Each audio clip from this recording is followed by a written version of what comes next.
So I will welcome everyone to our last panel regarding 20th century Russian art. And I will especially welcome Lilia Sokolova and Nikita Balagurov, our panelists.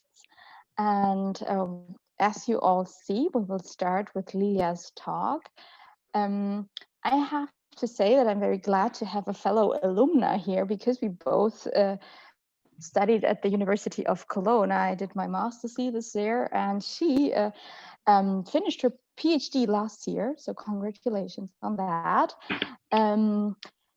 And actually, the PhD was on contemporary non-religious art in active churches in Germany and especially in Cologne. But her master's thesis, which was a prize-winning thesis, was on the sacred image in a new form, Eastern Orthodoxy in Wassily Kandinsky's art and theory. She finished it in 2015 at the Savannah College of Art and Design. And currently, she's back at Cologne. It's almost my neighbor because I'm living in Bonn and it's not far. And she will now share her research on Kandinsky's reflection of religion and in his painting, and I'm very looking forward to it. So go ahead. You know the signs. You have 20 minutes starting now. Enjoy. Thank you. Thank you, Ludmila, Isabel, and Clemena for organizing this event and for inviting me to speak today. I'm humbled to be included into this roster of speakers. And I think the lineup today is quite fortunate because Tatiana was just mentioning James Elkins, and when I started talking on the topic that I'm sharing with you today, I spoke with James Elkins and I was telling him about my idea for the thesis, and that he was approving it, but he also warned me that in art historical circles that the discussion of religion is not always at the top of the list. So he warned me that it might be difficult within art history to find the right ears, so to speak. So I will begin now with the talk. The art of Wassily Kandinsky owes much of its character to Eastern Orthodoxy. As a pioneer of abstraction, for many he is a quintessential avant-gardist who left behind outdated norms, including art's place at the service of religion. Studying Kandinsky's faith, however, can show that the story of Christian art in European modernism is more lasting than the scholarship asserts. While historians mention that the artist was an Orthodox believer, they have commonly downgraded the facts.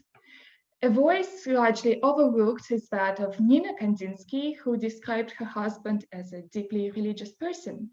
So to hear his own statements, we will first explore some of his major essays in the context of the Russian religious Renaissance, and second, inquire into the religious dimension of his non-objective works. So at the age of 30, Kandinsky gave up his post at the law faculty of Moscow University in order to become a painter. The decision was made in the peculiar spiritual climate known as the Russian religious Renaissance. Among its exponents was Sergei Bulgakov, whom his fellow law student Kandinsky described as, quote, one of the greatest experts on religious life, end quote. So it is interesting and revealing to juxtapose their concurrent writings. In his texts, Kandinsky reflected on this life-changing decision to pursue painting by speaking of creative talent as a divine gift from God and a responsibility to be, quote, the servant of higher ends whose duty is precise and holy, end quote. He considered the talent of which the Bible speaks, which is not to be buried, and noted that in order to respond to God's calling, the artist must create from the inner voice of the soul, and thus he edifies the beholder. Then shall he too be blessed. Such voice or inner necessity we can define as the artist's visceral urge to create, and it is the uppermost notion in Kandinsky's worldview. Born of divine talent and realized in a physical work of art, inner necessity is manifestation of divinity on earth. If we take into account Kandinsky's well-documented anticipation of the epoch of the great spiritual, it becomes evident that the decisive role of artists in the new reign of this new age depends on fulfilling of inner necessity and thereby realizing their divine talent. And I've also worked with many writers of Kandinsky, and I added last minute the quote that from a letter to Arthur Eddy, where he says, "Talent is a star for which the path has been prescribed by the dear Lord." So now philosopher Bulgakov wrote extensively on human talent, and a few years earlier when Kandinsky engaged with the concept of natural necessity, he believed in a creative vocation, and just as Kandinsky emphasized responsibilities that came with it. Creative activity is man's duty, God's will concerning him, says Bulgakov.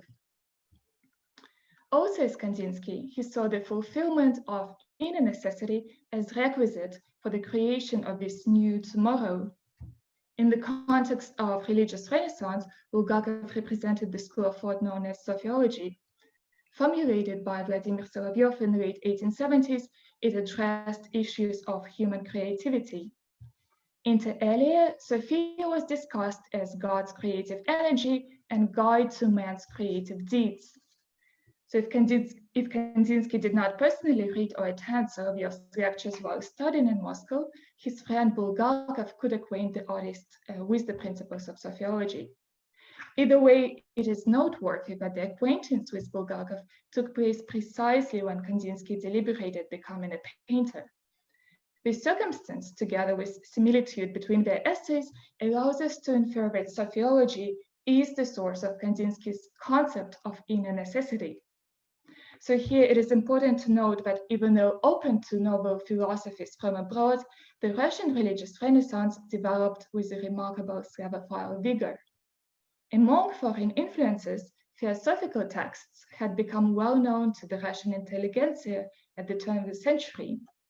In Kandinsky scholarship, Sixten Ringbaum's proposal of the artist's philosophical leanings has by far been the most accepted interpretation of his images and his personality, and it still is today. So art historian argued that Blavatsky's Philosophical Society and Rudolf Steiner's lectures on anthroposophy had exerted the strongest influence on Kandinsky's Weltanschauung, as well as his apocalyptic images of 1910 to 1913. The effect of that theory hardly lessened even after Nina Kandinsky had published her memoir just a few years after Ringbaum's book, in which she says, quote, "It is nonsense to claim that Kandinsky was an anthroposophist. He felt offended when someone called him that, and Steiner asked him to join the society, but Kandinsky refused." End quote. The artist himself wrote about the society solely as an outsider, and here are his words. "Even though the tendency of the philosophists to create a theory and possible premature joy with which they soon expect to answer the great eternal question, it may easily make the observer skeptical," and the emphasis here are mine. And he adds here immediately a Christian reference. "The voice of a Redeemer, a guiding hand, points the right way." Moreover, Kandinsky approved of Alexander Pankradov's book about the Russian religious movement, The Seekers of God, which described philosophy as a completely un-Russian belief. To his friend Franz Marc in preparation of the Blue Rider Almanac, he writes, quote, "We will include some reports on the Russian religious movement in which all classes participate," end quote. Thus, the Russian religious Renaissance was closer to Kandinsky than concurrent Western mystical esoteric societies. And this is where he discovered those notions, divine talent and inner necessity, that could encourage Kandinsky to change the course of his life and devote himself to painting. So Kandinsky's main treatise concerning the spiritual in art opens with, "Every work of art is a child of its time." A radical shift from lyrical expression to geometric abstraction during the Moscow years is a vivid illustration of this statement. In those years, his images, most of them, lost elucidating names, while their themes lost recognition. The artist also stopped using millenarian language in his texts. And for these reasons, art historians regard Kandinsky's interest in Christian subjects and iconography as an episodic preoccupation, and you're looking at an example of this. What this scholarship lacks, however, is a follow-through concerning Kandinsky's Christian outlook on the New Age after the First World War. So throughout his work, Kandinsky repeatedly employed some motifs for multiple pictures: a rider, a boat, a town on a hilltop, or angels with trumpets. Having ceased to paint figuratively, he continued to reuse certain motifs. Between 1922 and 1929, Kandinsky completed several images that appear to include an Eastern Orthodox cross. Its first appearance in Kandinsky's post-war abstraction can be noted here in White Zigzag. It was one of merely 5 paintings that he finished after moving to Germany and leaving Russia for good. The painting evokes the theme of the deluge, earlier depicted in composition 6.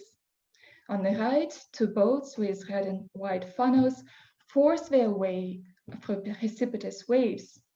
On the left, a cross stops the encroaching dark waters beneath the rainbow, the symbol of the covenant between God and Noah. Commenting on composition 6, Kandinsky claimed that new life could arrive only after the mighty collapse. Accordingly, and in contrast to the 1913 version, White Zigzag shows the flood at its end. The cross rises against the pure white background, the color of, quote, nothingness that exists before the beginning, before birth, end quote. In view of Kandinsky's expectation of the new spiritual epoch, the Old Testament story shares its meaning with the painting. Namely, arrival of a new age must follow massive devastation. After the war, which Kandinsky also called a bloody red line that might be necessary, White Zigzag is Kandinsky's hope for a new bright era, one comparable to God's blessing of Noah and his family. Having left Russia, Kandinsky took along his motherland's eternal symbol, the Orthodox cross, and turned it into a token of the epoch of the great spiritual, as well as a new leitmotif for his art. In his treatise Point and Line to Brain, we see another Eastern cross. The diagram is explained in that text. 2 lines of the cross signify upward movement, hence leading our eye toward heaven and freedom. That is, Kandinsky's notes associate the cross with ascending and liberating movement. Time and again in his non-objective works, he pictorially engaged with the theme of ascension, and here are some examples. There are many, many more too. The treatise figure and notes suggest that Kandinsky comprehended the theme of ascension on religious terms. The affectionate name likewise hints at something more than a mere pictorial analysis. So after producing its oral version, Kandinsky adopted the oval format for further works. Peg Weiss proposed that this series had been inspired by the shaman drums from the Ethnographic Museum in Munich. However, Kandinsky by that time had left the city more than a decade ago. To understand the paintings accurately, let us heed one of the titles here in the middle and the month in which these paintings were created. With the images, Kandinsky celebrates Easter. We learn from many letters and also from Nina of her husband's love for the Russian Pascha. So one painting is the ex-Orthodox believers depict a cross in the center and add letters Raphael for Christos Vaskrese, Christ is risen. And in both intimate message and lyrical oval, an Orthodox cross is accentuated by thick black lines. As if revealing vision for the new age, these crosses are dynamic, spirited, and resonant. Gold backgrounds, as if walls of Eastern churches, support the connection. After the Easter service, Orthodox people give painted eggs to family members, and so did Kandinsky, who made these Easter pictures for his Russian wife. And we also have at least one Christmas card that he made for Nina, in which we see 2 Eastern crosses. So more works with crosses are referred to ascent. In these 4 examples, it is accompanied by a ladder or stairs. From a Christian point of view, the combination connotes the ladder of divine ascent, a subject frequently depicted in old Russian icons. So the soul-saving ladder was described in the 7th century by monk St. John Climacus, who in turn based his treatise on the biblical account of Jacob's dream. The 30 steps symbolize stages of spiritual development, with Christ at the top of the stairs representing salvation. An Orthodox believer such as Kandinsky would be familiar with both the treatise and the icon. The church bell tower of Ivan the Great in Moscow, which the artist lovingly recalled in his autobiography, is named after Saint Ivan of the Ladder. Kandinsky would learn this from his father, who liked reciting in reverential tones, quote, reciting in reverential tones the innumerable churches with their wonderful ancient names, end quote. So let's go back to the paintings. Here we notice segments of the same radiant circle that is found in the upper right corner of the icon. This is where Christ awaits his followers.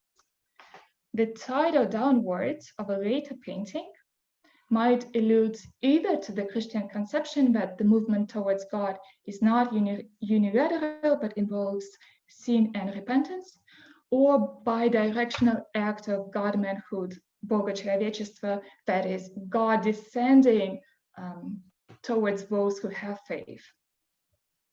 Fröhliche Struktur, this painting offers the most easily discernible rendering of the subject. We see not only heaven in the upper right corner, but also below the ladder, the jaws of hell, awaiting those who fail to follow Christ. One man is at the foot of the ladder, while another, likely St. John, stands next to a cross on the left. It is furthermore telling that in the monk's early 7th and Kandinsky's early 20th centuries alike, apocalypse and new age were anticipated among Christian believers. In 1918, the artist conveyed interest in the ladder with the title of the Russian edition of his autobiography, Stupeni, meaning steps or stairs. Laden with Christian references, this text therefore allows for an association between the title and the ladder of divine ascent. Sergei Bulgakov too discussed Jacob's ladder in momentous works such as Unfading Light, Svetny Vecherny, which was published in Moscow just 1 year before Stupeni, and then Jacob's Ladder on Angels, which was published in Paris in 1928, and Kandinsky goes to Paris in 1928, and once again in 1930. And after those trips, his interest in the ladder seemed yet to grow. The ladder form indeed pervaded her until the artist's death in 1944. And I'm going to show you some examples that I studied elsewhere, but I cannot go too deep into them here. There's a tabulite on the right, for example, that Tatiana mentioned earlier. We see also drawings and works on paper with letters. Here on the left, in the etching, we see a Calvary cross, which is present in one of the icons that Kandinsky owned himself, and some most recognizable paintings from the Guggenheim collection here. So as a symbol of divine ascent, this motif manifests Kandinsky's adherence to the Orthodox faith in numerous non-objective paintings and also works on paper. So scholars have commonly pointed out that this abstract quality of Russian icons contributed to Kandinsky's experiments in painting. This is of course not new. The artist himself admitted an abstract feature in Russian icons. Nonetheless, for a devout Orthodox believer, the icon stands for more than being a source of original visual forms.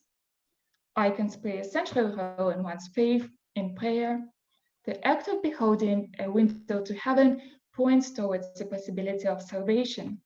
That is why when we juxtapose Mary's structure and the Orthodox icon or these two images, it is not quite accurate to say that the icon inspired Kandinsky with its abstract inclination or with its iconography or even the depicted event and figures. The kinship, I would argue, is in their participation in one's spiritual life, in the divine element present in these pictures, and in the Christian truths that they are purposed to communicate. To Kandinsky, beholding a painting born of inner necessity, that is divine talent, was comparable to beholding an Orthodox icon. Both were able to fill the soul with reverence and hope for salvation. So such ideas manifested in Kandinsky's written and pictorial language demonstrate that his own work is in a certain sense Christian. In a private conversation with Lothar Schreier in Weimar in 1922, Kandinsky avowed the Christian character of his own art, quote, "Be not dismayed when I now tell you that I understand my images as Christian, particularly since I started making abstract pictures and the older I grow," end quote. So I think this frank and unambiguous statement should encourage us to reconsider the significance of Kandinsky's personal faith and self-dedication to fulfilling his sacred duty. So to conclude, acknowledging the religious dimension, or better, the dimension of faith in Vasily Kandinsky's art, allows us to appreciate the persistence of a long tradition of religious artistic expression in a transformed shape, helps us to regard the artist's arrival at abstraction not as the ultimate breach with the past, but as a creative continuity. What is more, by considering personal faith as a source of knowledge, it is possible to re-examine the fully secular definitions of modern and contemporary art that have prevailed in art history and art criticism throughout the 20th century. Thank you.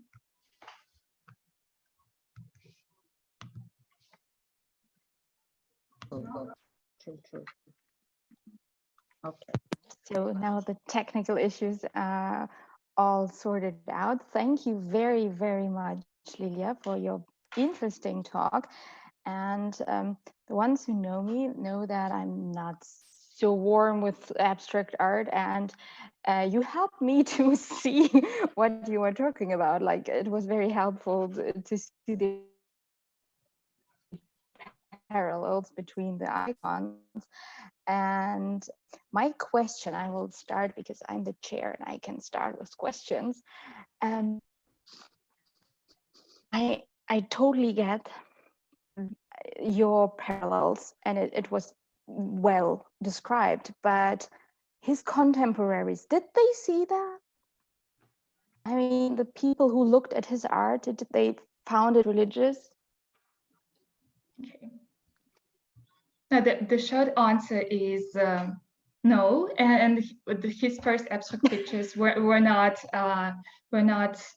met well, and he got a lot of negative criticism and claims that his art is not legible, that it's just he's painting for himself, so it's not really communicating much. But he did have a number of supporters and circles of friends who could understand and relate to what he was creating.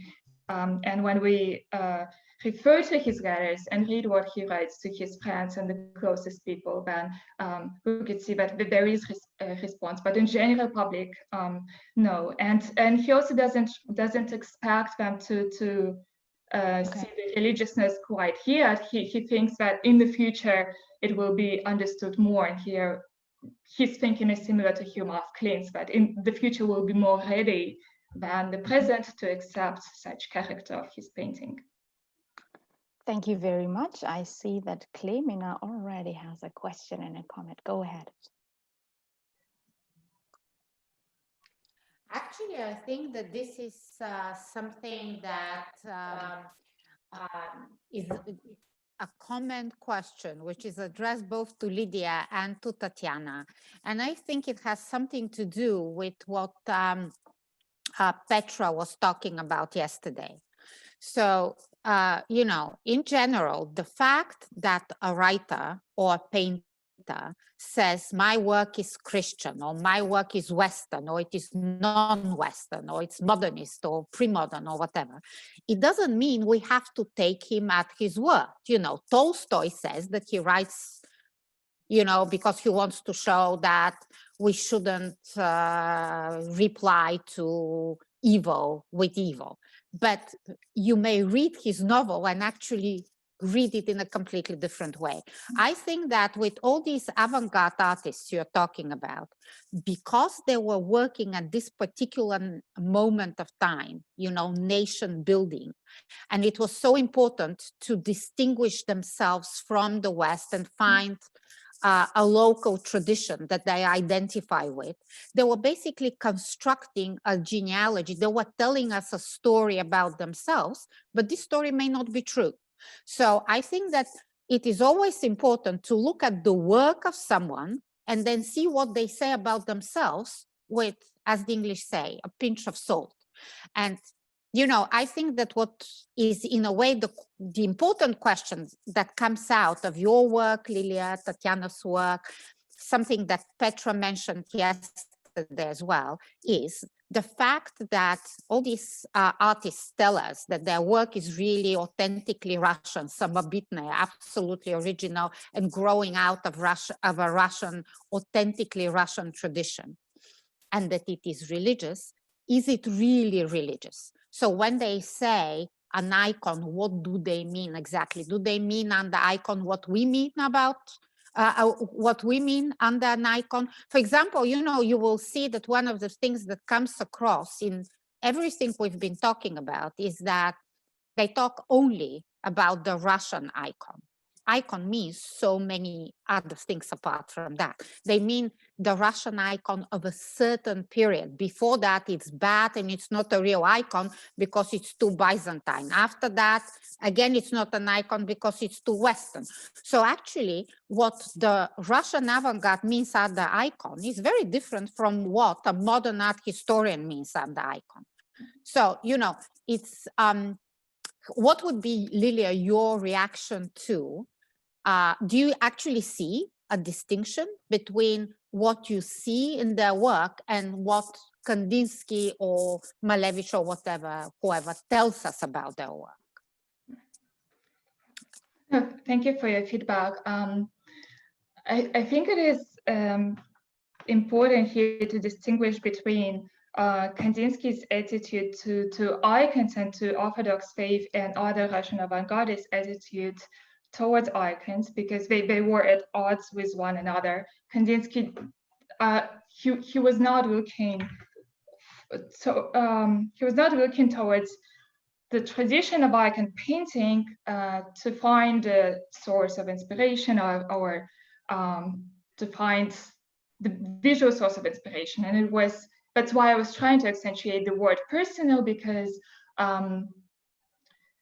his relationship with the icon was personal and one of a believer, rather than, for example, Larionov's exhibition of the icon and Lubbock clearly shows that he has this interest in this Russian art that will allow him and other Russian artists to develop modern art that is Russian and not European. But it was not the interest of Kandinsky to build some kind of tradition. And he is also not in Russia at that time, and he does not associate himself with those artists. And he's not telling to the general public that his art is Christian. He's saying that in private conversations, and that is why I think it is especially so interesting to look into the letters that have recently been made into books, such as his correspondence with his close friend Will Krugman and also with Joseph Albers in the 1930s, for example. Does that respond to everything that she said? Well, sort of course. I mean, my question though was, what do you think? You read his letters and so on, and probably I haven't read his letters, but the fact that he says so in his letters, do you feel convinced by what you see when you look at his work that this is really true? He says, yes, I am personally very inspired by religion. You know, as you know, you are now in Cologne. When you go to the Leopold Museum, there is a very, very cubist-looking painting of Goncharova from 1913. The same year, in an exhibition catalog, she says about herself, I'm not European at all. For her, it was very important to dissociate herself from Western culture and Western art. Now, what I see there is a purely cubist work of art. So I take it that I should take seriously what she says about her own work, but it doesn't mean that I have to believe her and take it for granted that because she says so, that's how it should be. So I'm asking, when you read Kandinsky, what do you see there? Yeah, right. Well, knowing what he says helps me to understand his artistic process. So when I come to a painting, then I can picture in my head that he was creating in a necessity and with that voice of the soul, but is not created to use language of icon tradition with his hands. So he's not painting with his hands, but he's painting with that in a necessity, but he's realizing it when he approaches the canvas. So when I come to his paintings, that understanding informs my viewing, and it helps me see paintings in a different way. I think those interpretations of Kandinsky as a theosophist or anthroposophist obscure our appreciation of his art rather than contribute to it, because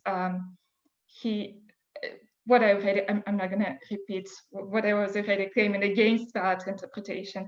But when we look at art of Hilma af Klint, for example, that understanding of her as a spiritualist does help us. It does inform our appreciation. And I think that's what Orthodox faith, personal faith, does for our encounter with Kandinsky's works.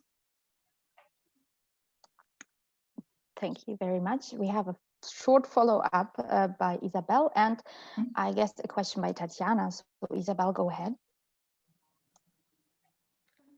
You're muted. I realize.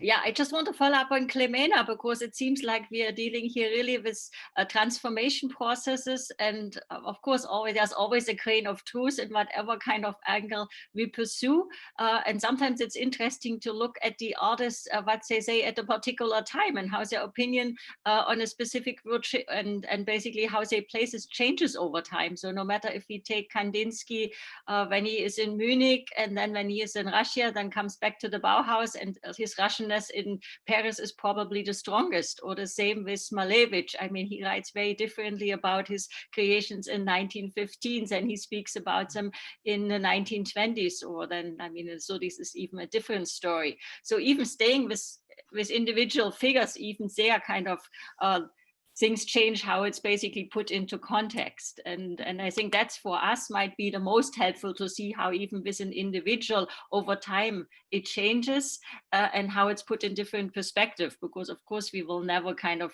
know exactly at the time what was the one and only intention. I don't think there is only one, but also kind of working with the different sources of inspiration. And of course there is something to the shamanic or to the religious or the anthroposophy, but it's not always just the one story which explains everything. And I think in general with the avant-garde, we have the problem that there is so much more talking and writing than actually kind of producing visual works. I mean, Kandinsky is a good case. He certainly produced a huge body of work, but in lots of other cases, we have more kind of trying to explain than there is actually really done in terms of artworks. And that's certainly one of the major problems is the avant-garde. There's a lot of claiming, and we have to sort it out in the end. Can I just add very quickly? Yeah, he does write a lot, as many of them do, and he produces a lot of visual work. But what I find interesting about his writing is that it's not meant for just every viewer. It's really directed so much more for art historians and even people of the future and art critics. But when he talks about the viewing process of a picture, he says that when just a simple farmer comes to my picture and looks at it, and he doesn't understand it, and he just feels it that he's in a church, that's enough. He doesn't need to understand, he doesn't need to read anything what Kandinsky himself wrote. It is enough for him to come and feel something. So he's not writing for the viewer. He does not want a person to come to his picture and have his concern in the spiritual art and have two side by side. I think it's both, because he's also, I mean, the most strategic artist probably in the early 20th century, who looks very careful whom he can get to write on this, like enlisting young art historians in Paris or in Germany to really kind of place him. So I mean, so I think he plays on two levels. On the one hand, basically it can stand by itself, and on the other hand, very carefully placing himself in, I mean, just look at his letters. It's so amazing with whom he writes and says, and I want to report on this gossip, and you have to make sure we had a falling out, and now I have to be placed in this exhibition, and I still haven't mentioned this. I mean, he is, in this sense, he is very interesting, because of course the works work on their own level, but he is very carefully in really entering into any kind of context where he can possibly be kind of insert himself. So that's, I mean, yeah. But he's the exception with this. I mean, he is really, I mean, the absolute strategic person. We can see that very well in your study of the blue and Galkacher and the correspondence, yes. I mean, that's amazing. I guess with Kandinsky, it's more really the correspondence, which places him, while with others is more manifestos or short things, but he is really kind of trying to work with this. Yeah. Thank you. Thank you. So Tatiana, if it's short, can you keep it short so we can move on? Very, very short question. Do you know, Lilia, have Kandinsky talked with Florensky, or I don't know, had a written communication? Thank you. Oh, that's a very good question. That's also the question that I asked myself, and I know Marietta Rutina asked that question a couple of years ago in her article, because they definitely would draw to each other, given on their views on what art should be or what it should communicate to the viewer and enrich spiritually the viewer, when they were together in Moscow and teaching at Fruitimas. And they were not only working together at Fruitimas in 1921, but they were also, I looked that up, they were also neighbors in Moscow. They were living 2 doors down, and Pavel Florensky's apartment is still there, but you can visit and you can speak with his heirs about it. And I asked them if there was any contact with Kandinsky, and they didn't have anything like that. But there are a lot of parallels in their writings, and especially in their belief in the synthesis of art and the church ritual or liturgy as illustrative of that synthesis of the art. So, but as Maria Tarutina also says in her article, there's no documentation. There are a lot of parallels, there's a lot to explore and compare, but unfortunately we don't have the documents. Yeah.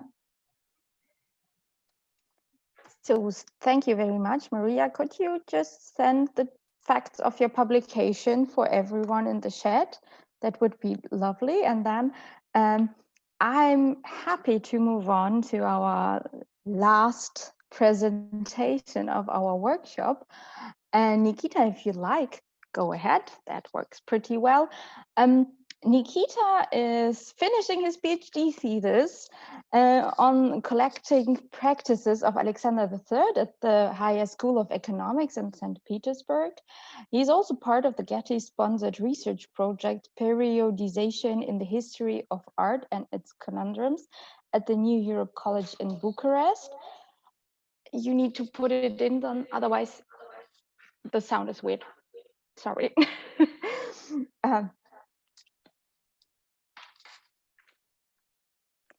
Sorry for that. Although Nikita's main research interest is the 19th century, I'm very happy that he will join us with a 20th century topic, which kind of grabs back to the 19th century, and we will move to another medium,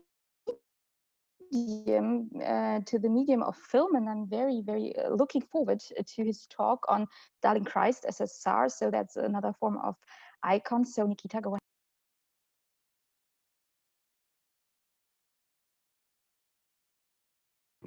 Thank you so much. Thank you, Ludmila, and everybody. I'm also will echo the many of the participants that I'm humbled participating in the conference alongside such a respectful scholars and to such a wonderful audience. And yes, you're right. My interest in this topic stems from my major research on Alexander III, and it evolved in this presentation. Okay, sorry. Okay.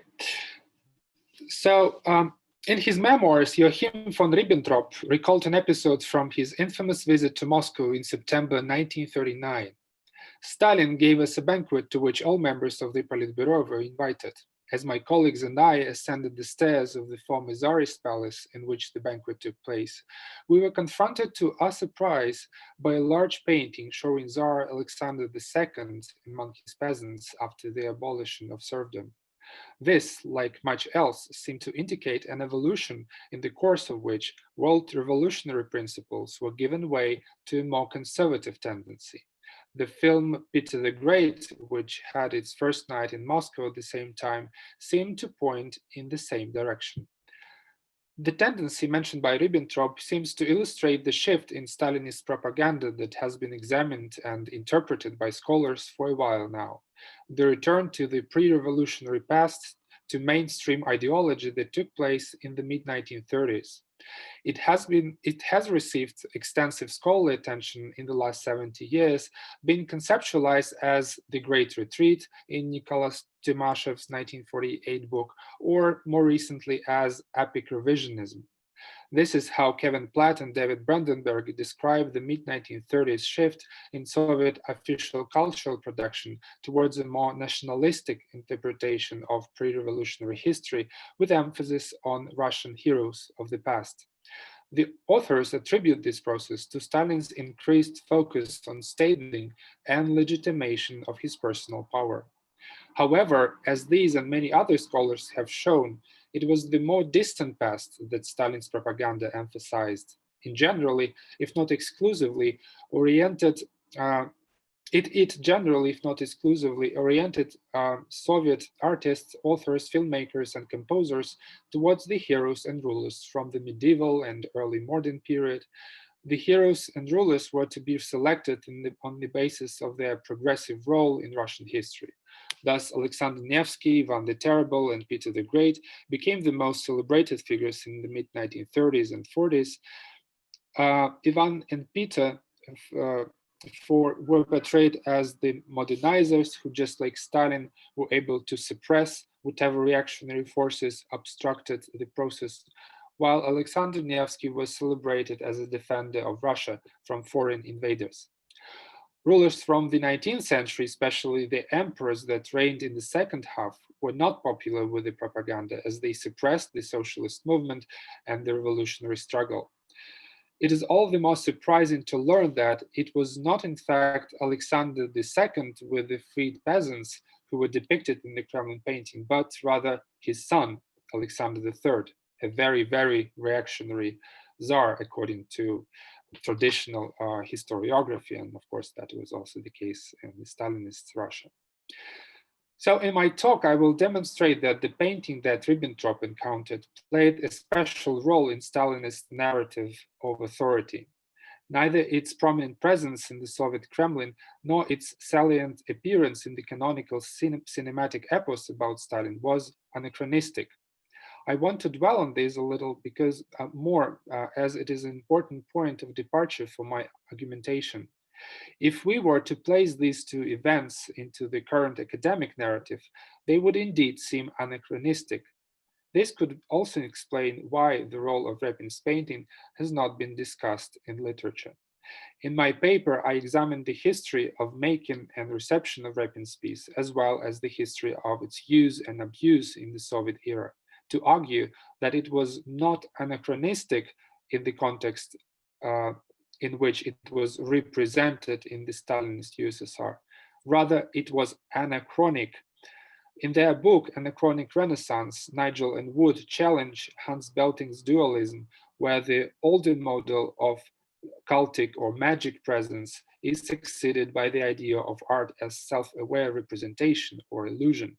Nigel and Wood suggest a dialectic approach in which the tension between the two concepts is reflected and suspended by the work of art itself. And I will argue that it is precisely how Repin's painting was conceptualized in the Stalinist narrative. Its role is not just that of realist take on historical allegory, it is a sacred artifact which plays a role in the legitimation of a new ruler. Repin's painting was first installed in the antechamber of the Great Kremlin Palace in the second half of the 1880s.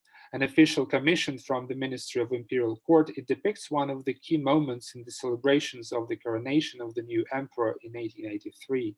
Alexander III is giving his speech in front of the rural elders who came to Moscow from all over the empire to participate in the festivities.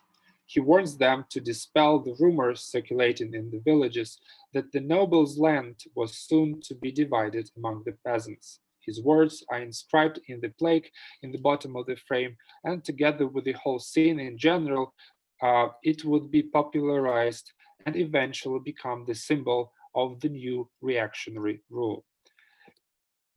In the early 1920s, Repin's painting, still hanging on the same wall, was used as a background for the Soviet journalists projected their reports on the events that took place then in the Kremlin. Mikhail Koltsov in Pravda and no other than Osip Mandelstam in Ogonyok dismissed the scene as sugary and ridiculous, and the painting itself as Lubok-like. So it is not surprised that a more appropriate painting replaced Repin's canvas here later in the 1920s. It was Isaac Brodsky, Lenin's speech on the Second World Congress of the Comintern. It has been believed that after Repin's painting had been removed from its prominent position in the Great Kremlin Palace, it did not see the light of the day until its transfer to the State Tretyakov Gallery in 1953, where it was put on as part of the new acquisitions exhibition in 1961. However, from contemporary visual and verbal accounts, it is clear that the city elders must have returned to their original place no later than 1933, as this rare color postcard suggests, and you can see the Repin's painting above. It was still there to surprise Ribbentrop in 1939, as you remember, and finally to welcome the guests of the reception in honor of the Victory Parade participants on May 24th, 1945. However, it was to do an even greater service to propaganda in the era of high Stalinism. In the same summer of 1946, a new motion picture hit the screens of the Soviet cinema houses. The Vow by Mikhail Chiureli portrayed Stalin as Lenin's successor and became a path-breaking representation of the emerging cult of personality. It is in this film that Repin's painting made its most prominent appearance. The scene that I would like to show you is set in the Great Kremlin Palace, where a grand reception is held. The protagonists arrive at the palace and their attention is drawn to Repin's painting. So it's very short, less than 2 minutes. Какие яркие портреты, правда? Кто это нарисовал? Репин. Репин. Я тебе уже говорила, Репин. Сталин.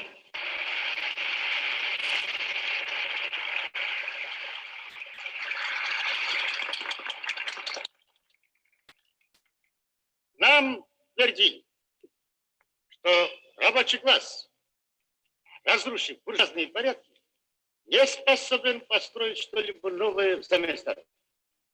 А мы доказали на деле, что вполне способны не только разрушить старый строй, но и построить новый социалистический.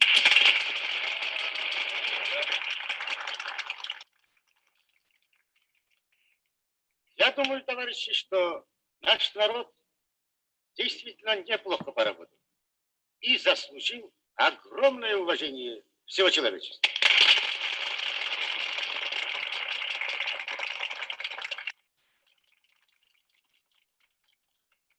Усаживайтесь, товарищи, усаживайтесь. Нам сегодня обещали неплохой концерт. Посмотрим, чем нас порадуют наши мастера искусства.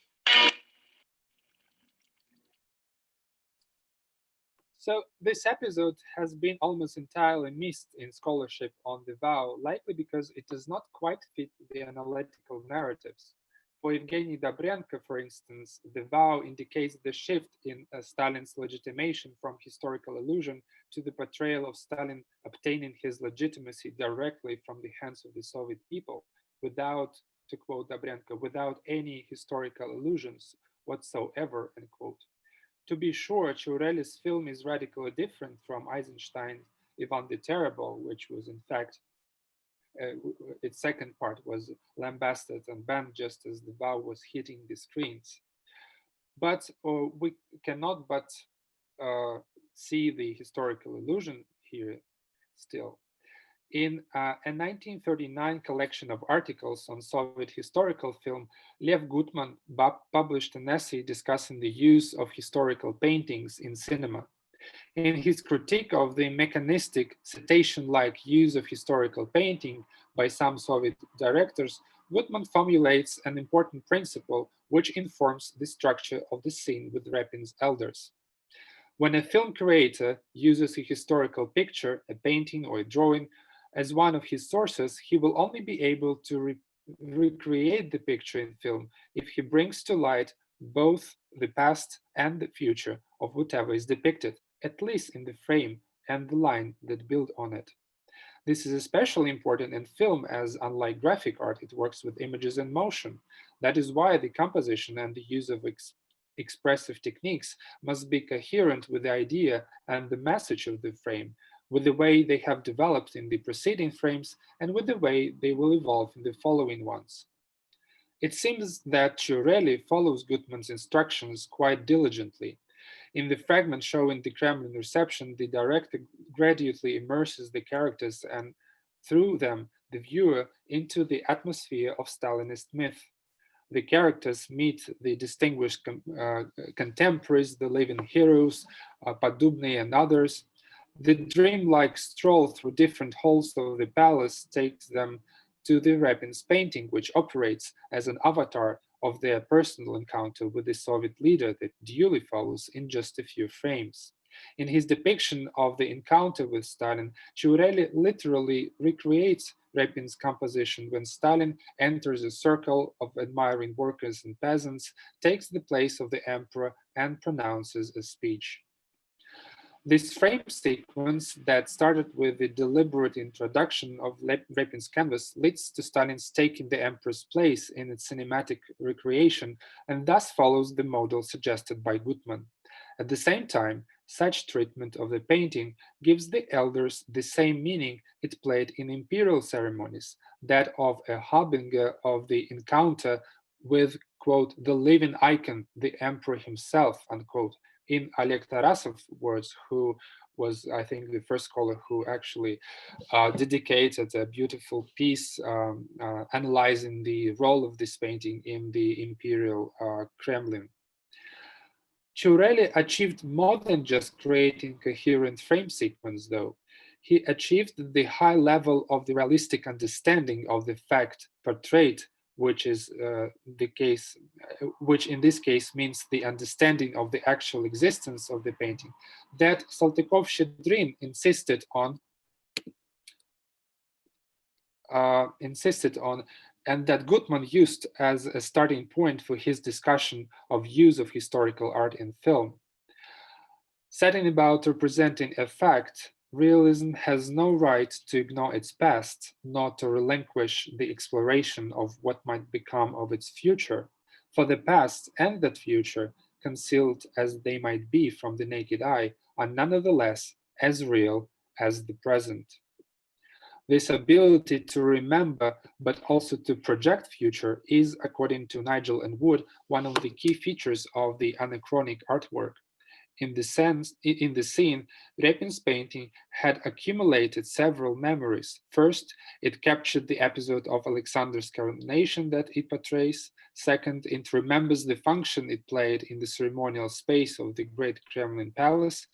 And thanks to these memories, it projects a realistic vision of an inauguration and replace its ceremonial functions during a new historical period.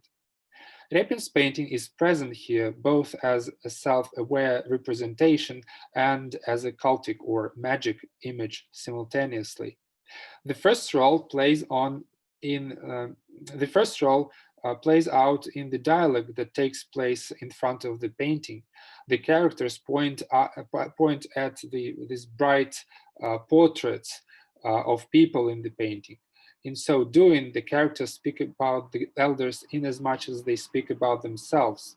The film was repeatedly praised for its collection of bright portraits. When Repin's name is mentioned, it further strengthens the meta-narrative element of this fragment.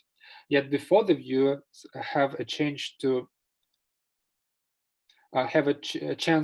realize this, and before they can think of the film's creators, they hear the name of the true and the only creator of the new Soviet world, and ultimately of the film itself, when voices coming out of the hall announce the appearance of the leader, Stalin. This kind of reflexiveness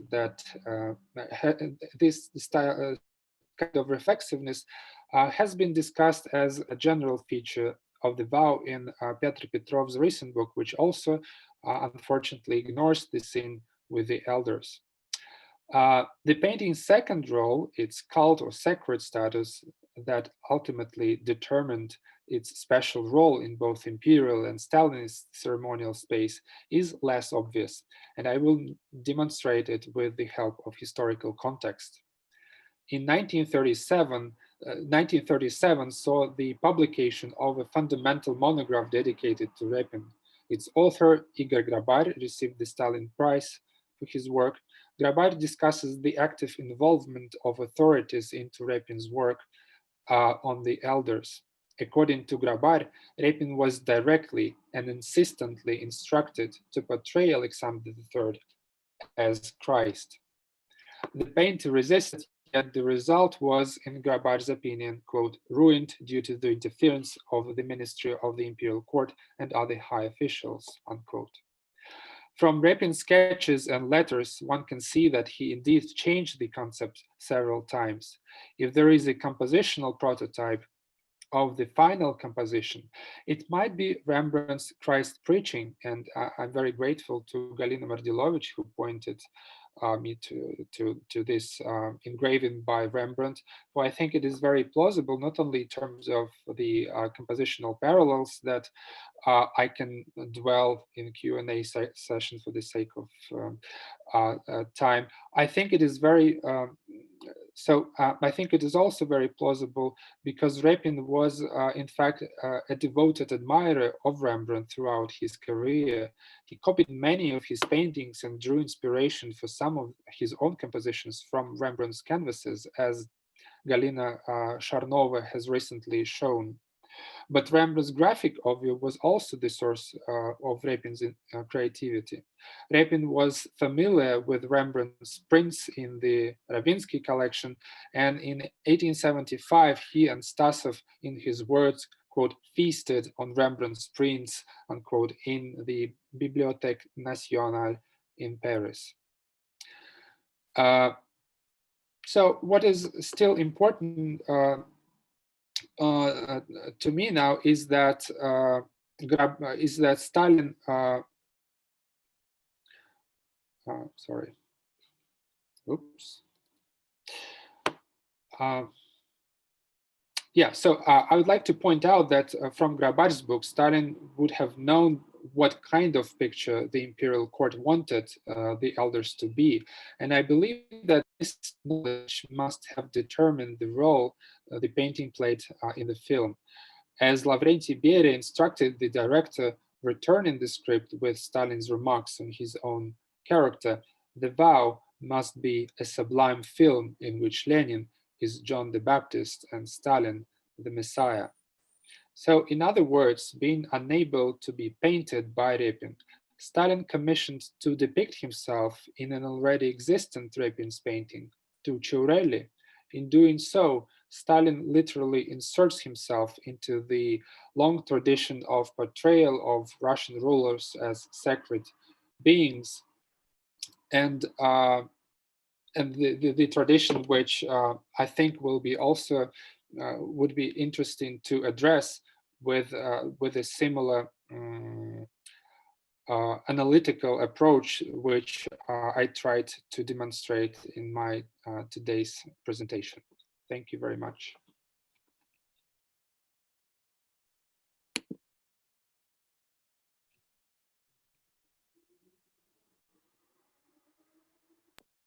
Nikita, thank you very much for this very interesting talk. It's fascinating that we have some sort of other icon now, because we were always talking about like the mere religious icons, and now we have this political use of icons. And I think this is very wonderful for our conference, that we have this broad view of icons themselves. So thank you very much. Of course, Nikita has his own discussion round first before we move to the final discussion. And Klemena, please go ahead, start.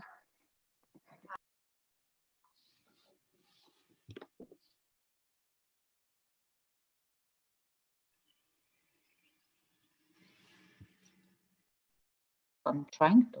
Yeah. Yeah. Hi. Hello. Hi. I don't know if this is of interest to you at all, but it's something that came to my mind, whether, you know, because basically are showing in what way Soviet propaganda was reusing old paintings, in this case by Repin, inserting the figure of Stalin there and so on. And I wonder whether you're in any way you've been interested in what's going on now in Russia with the way that you have also propaganda reusing old works. Like, for example, I was thinking about how Stalin is pushed more and more into the foreground and Lenin is taken out. And for example, there's been, as I'm sure you know, there's been a lot of effort to actually take away Lenin's sculptures and images all over Russia, and to erect even new Stalin ones. And there's even quite an interesting thing. I just came across it very recently. I don't know if you've heard of Ilya Kalinin. He wrote an article about an underwater museum. So basically, it's a project by volunteers to create a sort of museum, which is literally at the bottom of the sea, where they're putting all these discarded Lenin sculptures. Not because these people are great Lenin fans, but they don't want these sculptures to be lost. So anyhow, I thought it's an interesting project, but what I think relates to your topic is the way how in different periods in the 20th and the 21st century, you see how works are being reused, and some works and some figures from the past become more important for the ideology at the time than others. So. Yes, Klemena, thank you very much for this intervention. And it is indeed very helpful, and the thing which I was thinking about as well. So I'm generally interested in this long durée study of the perception of different historical figures, and particularly with the art objects. And because I think that this case shows that such kind of painting like Repin's one has its own agency in the creation of the myth of this or that rule. And as for Alexander III, it is just like Stalin, he is now getting a more and more prominent position within the official discourse in Russia. And in my home city, Yalta, recently there was a huge new statue of Alexander III was opened by Putin, and it is very, very interesting monument. And Yes, but and thank you very much, yes, for pointing me to this Ilyan Kalinin article. Also, so this approach also kind of points us to the question whether it is these anachronic characteristics of this painting of the village elders by Alexander by Ilya Repin that it influenced the ways how these paintings were perceived in this that periods of the time. Because to continue my I could continue my talk to the 1960s when it was re-emerged on the scene, and no other than Dmitry Sarabyanov, I think, wrote an article, a review about these new acquisitions exhibition in Tretyakovka, and he said that, well, finally we see this painting by Repin, but certainly it's not going to stay in the history of great Russian art. But in the end, going to closer to our times, it's the painting just shown in the recent Tretyakovka exhibition, and some of the critics argued that that was the main painting, although in my I heard from the curators that no, that they intended some other paintings to be the principal ones. Yes, thank you. So if there aren't any other questions, and I will be happy to start the concluding discussion. 3 very intense days of wonderful and interesting talks are slowly coming to an end, and we had this very broad sense of icons, starting with the really early icons in their reception of the 19th and 20th centuries, and it was very fascinating to listen to all these insights of our experts. And I would like to hand over to Klemena to lead this discussion until she needs to leave later. And then I will take over again. How about it? You're muted. Actually, the reason I need to leave a bit earlier is because we've organized such an interesting event. You know, I was contacted by a radio station in Austria. It's actually the most popular, I believe, radio station, ORF. So, and they wanted to do something. They wanted to learn something about our conference and various other issues, but this is one of the things they wanted to hear about. So I'm just going to give them a bit of a summary of what the conference was about. But I think that, you know, it's, you know, like it happens with all of these events. We had a certain idea with Ludmila and Isabel, which we thought would be interesting for a number of people we know and for scholars in the field. And we knew at the very beginning that we have to leave the whole avenue open because we didn't know what would come out. And I think that at the end of the third day, you see how many of the things you planned went according to plan, but there were so many interesting ideas that I wasn't prepared for, and they just came out of the discussions. And I think that I will at least remain with quite a lot of questions, new ideas that I'll need some time to rethink. And I think I'll be getting in touch with some of you just because I think that there were quite a lot of issues that I think are quite important.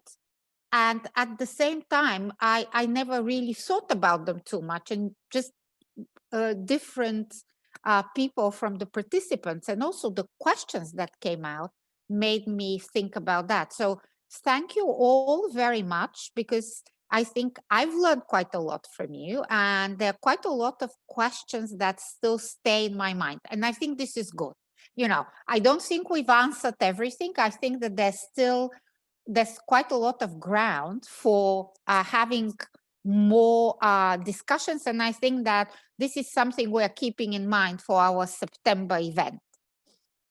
So I'd like to thank you all very much for your participation. Also the online audience that we had, I think we had many more people than actually expected, which I think is great.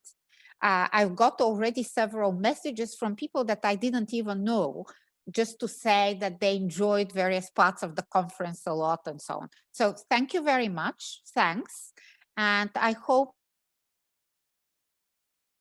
to see you again, and I hope to be in touch with you in the next several weeks. So this is from me.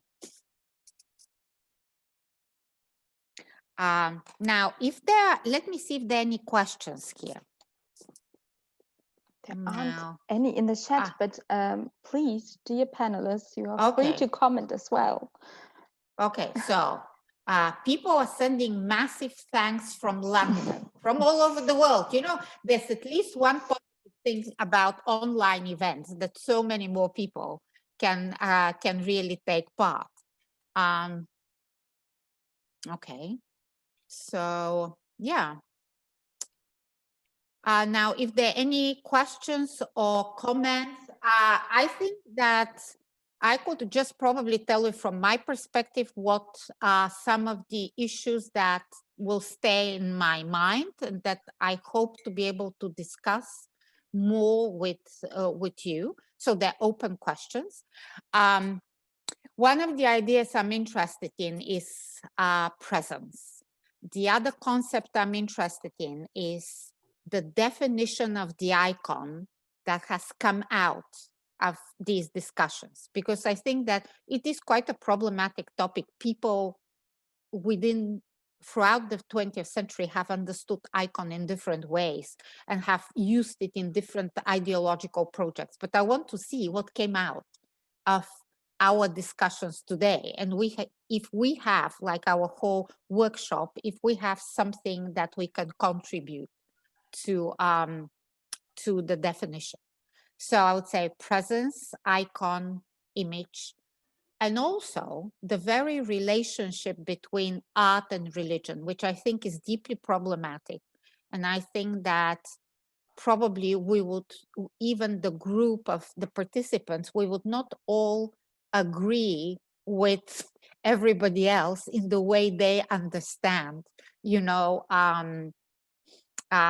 this relationship. I think that this is one of the things that came out in the discussion about the avant-garde and the way the avant-garde have used and reused icons and so on. And I think this is an important question, the relationship between art and religion throughout the 20th century. So it's something that I would be still thinking about. So anything else? Yes, Tatiana raised her hand. She's like very familiar with all this technique. So she just raised her hand. So go ahead, Tatiana. Oh, thank you so much. Could I think a bit, actually?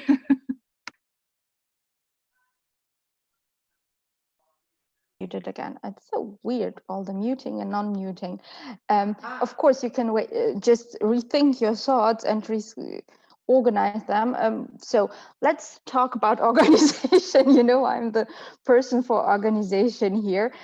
Just a few infos. Like you already know, the videos will be uploaded maybe already next week, and we will inform you about that. So everyone who would like to join the Russian Art and Culture group's mailing list is very welcome to do so. You can just write me an email. I will write my email address in the chat right now, and we will send an update when the videos are online. Of course, I can only join Clemena with all the thoughts. I guess we are so overwhelmed with all the ideas which are now working in our heads, so it's difficult to discuss it again. And I will be very happy if we can come up with new ideas and additions in our hopefully on-site event next year in September. We will see how the pandemic develops. And Tatiana, are you ready? Then you can go on and say something. Thank you so much. I just wanted to also to recollect several ideas of mine about this beautiful workshop, and I'm happy I'm in, because there are so many interesting concepts, interesting ideas came to my mind from different perspectives. For example, I was absolutely amazed by the ideas of Professor Lidov and Professor Pattison, and I liked very much the questions of Professor Lidov about the end of philosophy and the purpose of philosophy, and it helped me to recollect the new background for thinking about the heritage of the beginning of 20th century. And thanks to Klemena, I also began thinking of national context and the willingness of artists to become truly Russians, as we have seen it in American abstractionism, for example. The raising idea at the at the middle of the 20th century, when American abstract painters started to do their own distinct American art, and I came to the idea to try to see all those things from the contemporary view of post-colonialism. Yes, because all those ideas, was it true philosophy, Russian religious philosophy or not, leads us to the post-colonial questions. Where is true philosophy? And thank you so much, also Petra and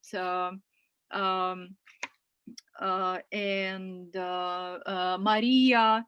And I really appreciate new ideas about Plato and Kant, and also new knowledge, Ludmila and Lilia, about the Vasnetsov and Kandinsky. It was just amazing. Thank you so much. And also thank you, Nikita, because I recollected some similarities on Malevich and Lenin. This is a very good topic also to research. Thank you so much. I'm very grateful to be here. Thank you. The only problem for me is that we don't have coffee breaks, we don't have reception, we don't have talks, but we had a very, very intense discussion in chat. I hope that we will meet